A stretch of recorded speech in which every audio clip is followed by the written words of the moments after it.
Bonjour à toutes, bonjour à tous, des drôles de juristes, nouveau numéro, je suis Stéphane Baller, avocat of counsel chez De Gaulle Florence et Associés et administrateur d'Open Law. J'ai le plaisir de vous faire rencontrer régulièrement des gens qui sont venus vers le droit, qui sont sortis du droit, mais qui en tout cas vivent toujours la même passion avec le droit, le même beau métier ou un métier différent. Et aujourd'hui, j'ai le plaisir d'accueillir un responsable de communication, Anthony Baudouin. Bonjour. Bonjour Stéphane. Vous êtes chez Decathlon, vous êtes responsable de la communication. Alors, communication juridique ou communication de Decathlon ? Un peu les deux, finalement, puisque j'accompagne mes équipes juridiques de Decathlon sur leur communication, principalement interne, mais aussi externe, si besoin. Alors, on va revenir vers votre carrière, parce qu'au début, il y avait du droit. Et on va parcourir tous ces éléments et toutes les libertés, toutes les rencontres que vous avez pu faire. Ça a commencé déjà à Lille, vous rêviez d'être juriste, vous avez une vocation, vous avez une famille d'avocats. Comment vous êtes tombé là-dedans ? Alors, un peu par hasard, je dirais. Je me prédestine pas forcément à faire du droit. Dans ma famille, personne n'avait fait de droit.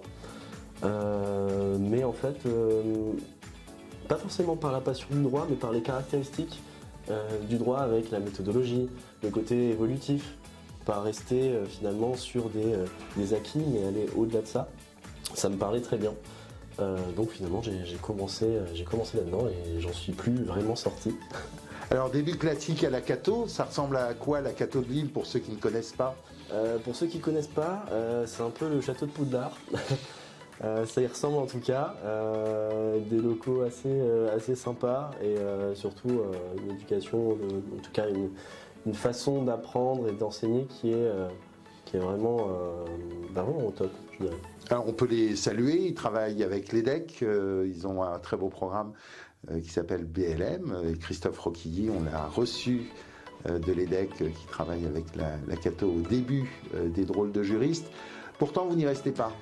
Non, j'y reste pas, parce que j'avais en tête de me spécialiser par la suite et j'avais repéré un Master 2 à Lille 2, qui était droit des nouvelles technologies. C'était un sujet qui m'intéressait beaucoup, un domaine aussi que je trouvais porteur.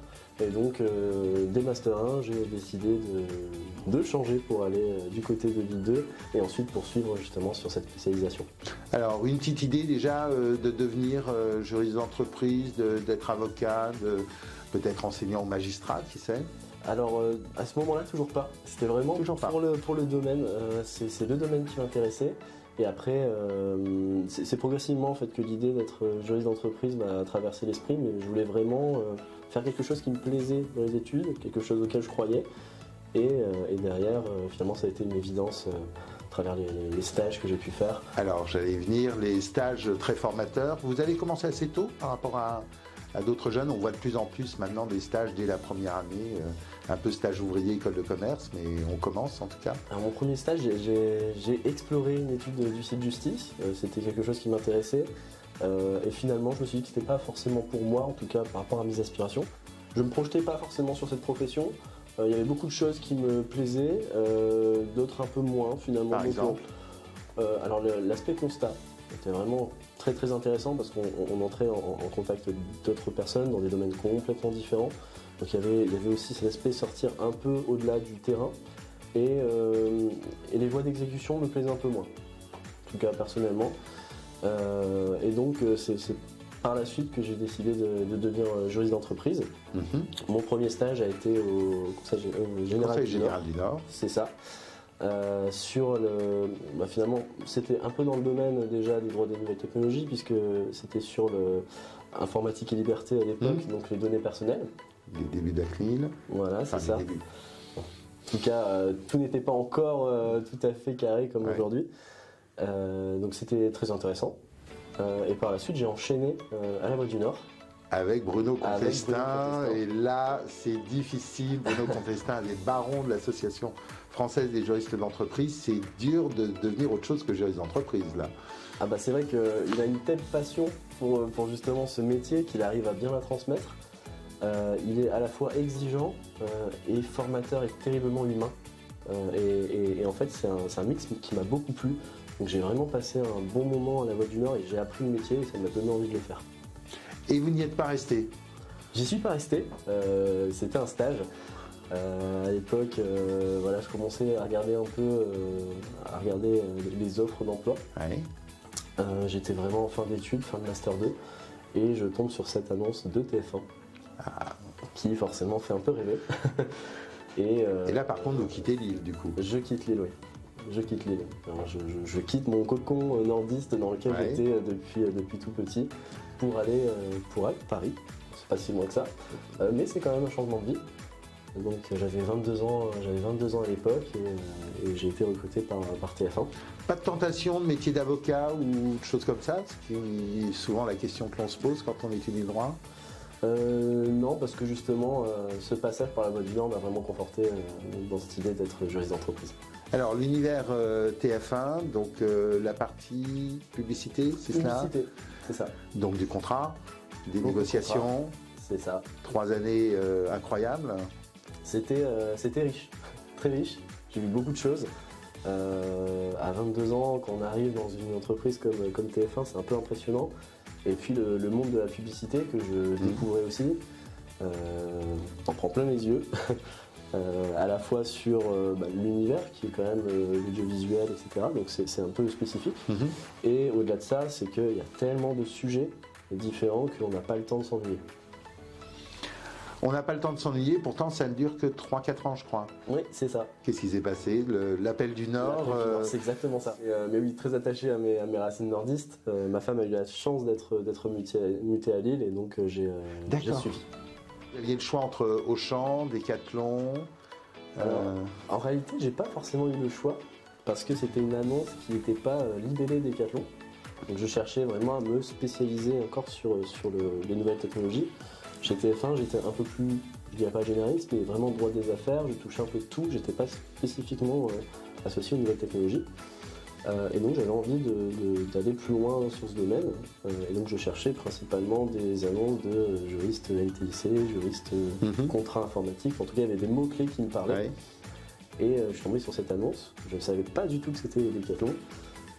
Et au fil des entretiens, évidemment, j'ai appris que c'était cette entreprise qui me faisait rêver. À laquelle j'aurais postulé. Alors pourquoi ce rêve? Parce que client, parce que du Nord, parce que... En fait un peu de tout. J'ai toujours été un grand passionné de sport. J'ai fait du sport depuis tout petit, tout le temps, toujours. Vous pouvez dire quel sport? Judo. Beaucoup de judo. Je touche à tout. Ceinture noire et tout le Bataclan. J'ai commencé compétition. C'est ça. Ça a bercé mon enfance, mon adolescence. Jusqu'aux études où là je me suis vraiment concentré sur les études. Et je faisais du sport. Pas de tentation de sport-études? Il y en a eu. Il y en a eu, mais finalement, parcours un peu plus classique que 100% études, ça me convenait finalement mieux. Et oui, Decathlon, parce que au-delà du sport, c'est un peu la Madeleine de Proust de tout le monde qui se voit avec ses parents aller chez Decathlon, essayer des vélos ou autre. Ça fait toujours quelque chose. Et puis oui, on est entreprise nordiste, donc c'est quand même une petite fierté aussi. Alors en plus, la direction juridique de Decathlon, il y a quelques directions juridiques en France, comme celle d'Ubisoft, très tournée vers l'innovation. Chez Decathlon, très promotion interne, très accompagnement des équipes. Une grosse équipe d'ailleurs? Oui, une grosse équipe. Là actuellement, on est près de 80. Donc, ça fait du monde, en tout cas en France. En France? En France, parce qu'évidemment, il y a aussi d'autres équipes qui sont peut-être sur d'autres sites. Et aussi dans les différents pays, donc on est à 250 personnes en tout, à peu près.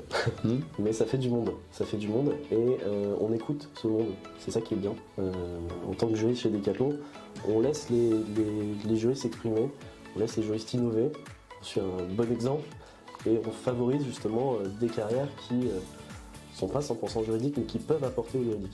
Faire parler des avocats, c'est très facile, mais faire communiquer des juristes, c'est genre assez secret en général. Comment vous faites?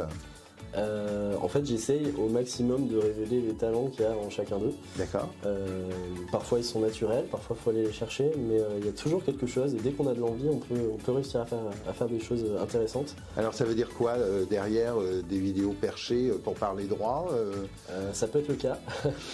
Donc, ça se fait en plusieurs étapes, j'ai envie de dire. On va pas tout d'un coup faire un Spielberg à diffuser à tout le monde, mais ça peut passer déjà dans un premier temps par des petites vidéos tuto, et puis profiter de ce cadre vraiment de confiance qu'on a entre nous pour, lors des événements, préparer des vidéos qu'on va garder un peu entre juristes, où on va aller un peu plus loin. Donc ça peut être des parodies d'émissions, des parodies, une question pour un juriste avec un buzzer et tout ça. Par exemple, on a fait un remake du zapping avec justement plein d'émissions. On a fait des clips musicaux, soit avec des musiques complètement inventées, soit des musiques reprises mais à la sauce juriste. Pour toujours parler des sujets, l'important c'est toujours qu'il y ait du fond. Au-delà de la forme qui peut être marrante parfois, le fond doit toujours exister. On a déjà fait aussi des parodies de films. Et vous révélez des talents à chaque fois en fait, c'est vraiment de la mise en confiance, c'est des gens que l'on n'imaginait pas comme ça, le juriste, ah tiens il sait faire ça. Il y a de vraies révélations, que ce soit sur le jeu d'acteur, sur aussi les voix off que je peux utiliser, il y a certains qui sont vraiment excellents. Au départ, quand passer devant la caméra est au départ une contrainte, finalement ça devient un plaisir, et souvent on partage fait que c'était trop bien, on a passé vraiment un bon moment, et en plus on donne du fond aux gens. Donc vous avez un côté révélateur de talent, un petit peu comme certains Legal Ops qui sur la partie RH arrivent à maximiser les talents des équipes. J'essaye au maximum, en tout cas ils sont plutôt volontaires maintenant, et puis moi ça me fait plaisir aussi de le faire. C'est good. Comment est-ce qu'on passe de contrat à com ? Est-ce que c'est vous? Est-ce que c'est le patron? Est-ce que c'est vous et le patron?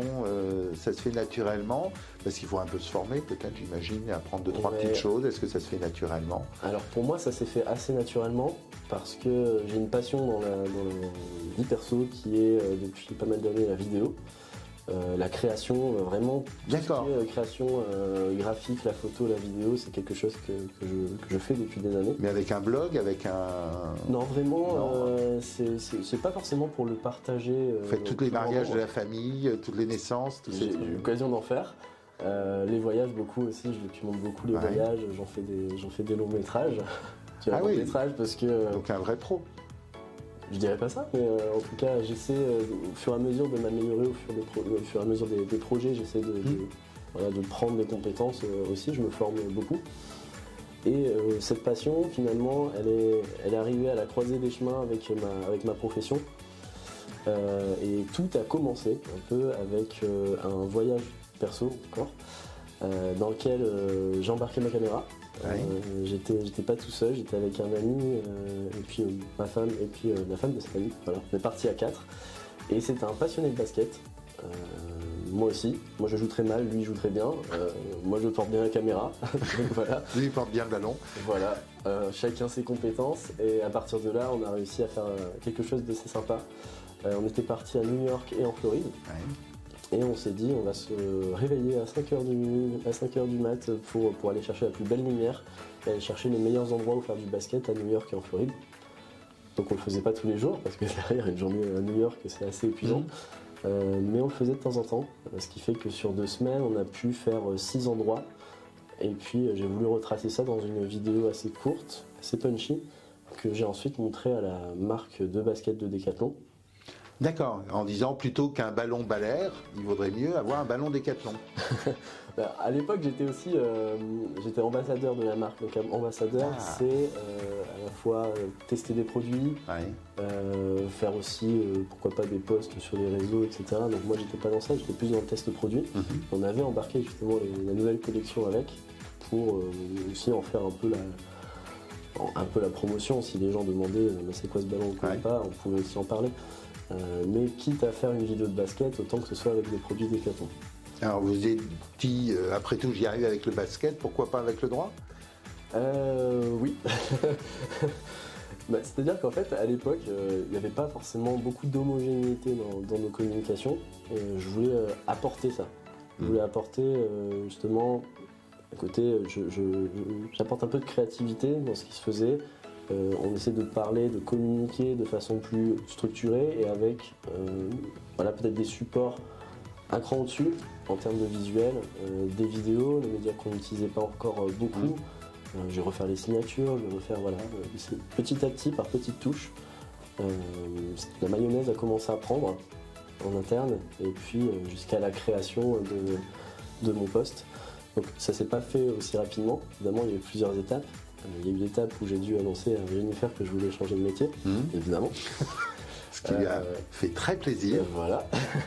La très grande étape où elle m'a accompagné dans ce processus de changement. Elle m'a accompagné voilà, pour que ça se fasse progressivement et dans les meilleures conditions possibles. Donc j'ai eu à la fois une formation théorique en ligne à côté pour apprendre vraiment les bases du métier, parce qu'il ne s'agit pas uniquement de faire de la création je dois maîtriser. Il y a tout cet aspect gestion de projet, stratégie à apprendre. Et pour allier cette théorie à la pratique, j'ai eu aussi un manager sur la communication qui m'a accompagné pendant ces 2 années pour me former au métier. En plus, une période où le droit est de plus en plus opérationnel, donc la communication auprès des opérationnels sur le droit, Ubisoft a utilisé les lapins crétins pour sensibiliser au RGPD. Vous avez aussi des petites choses... On utilise le sport. Le sport, voilà, toujours à chaque fois. C'est le dénominateur commun chez Decathlon. C'est avec donc, ça. Donc illustration des risques dans un contrat, des risques éthiques avec le sport. C'est ça. Si on parle d'esprit d'équipe, par exemple, on peut le retrouver à la fois dans une équipe de sport et dans une équipe juridique, ou alors en partant du principe que le juriste fait équipe avec l'opérationnel, c'est une équipe, il y a des risques, il faut que chacun joue le jeu avec... Il y a un temps où chaque cabinet d'avocats avait son équipage de voile, donc c'est vrai que c'était assez logique. Si vous regardez en arrière, même si vous êtes jeune, une belle carrière, qu'est-ce que ces premières années d'études vous ont donné, que vous utilisez toujours aujourd'hui, ou qu'est-ce qui vous a manqué à l'époque? La méthodologie. La méthodologie, c'est ce qu'on apprend aussi en faisant des études de droit. Évidemment, les connaissances qu'on va apprendre dans le droit, elles sont volatiles aussi.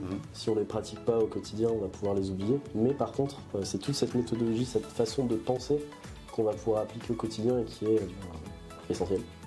Écoutez, merci beaucoup Anthony d'être passé de l'autre côté de la caméra. J'espère que vous y prendrez goût, que l'on pourra vous retrouver. On vous retrouvera en chair et en os au rendez-vous des transformations du droit les 17 et 18 novembre prochains. Il y aura aussi Sarah Attard et Aurélie Elbaz de l'Exbaz qui nous accompagnent dans cette mission de prise de connaissance et de développement des drôles de juristes. On vous dit à très bientôt.